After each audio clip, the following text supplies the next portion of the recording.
আব্বা কি? আমি 2 দিন না খেয়ে এসে বইটা নেও না বাবা। ও মুরব্বি, এদিকে আসেন, এদিকে আসেন, আসেন আসেন। আপনি যে বই বিক্রি করছেন, এই বই কি আপনি পড়তে পারেন? যদি আপনি পড়তে পারেন তাহলে আপনার এই বই আমি কিনবো। হ্যাঁ হ্যাঁ, তুমি যদি পড়তে পারো ওই বই আমিও একটা কিনবো। আমি তো লেখাপড়া জানি না বাবা, যেরকম পারি সেইরকম শোনাবো। ঠিক আছে, পড়ে শুনান। এতে আল্লাহকে ভয় করো, বাহ, বিতে বিসমুল্লাহ বিলে কাজ করো, এভাবে তো ভেবে দেখিনি। শীতে চুরি করে না বাবা, ভালোই।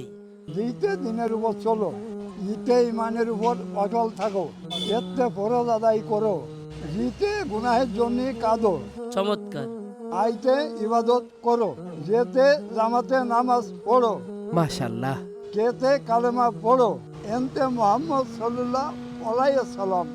বাহ, মাশাআল্লাহ, আপনি তো অনেক সুন্দর পড়েছেন। দেন আপনার বইটা কিনছি। মুরব্বী চাচার জন্য ভিডিওটি আপনারা শেয়ার করে দিন।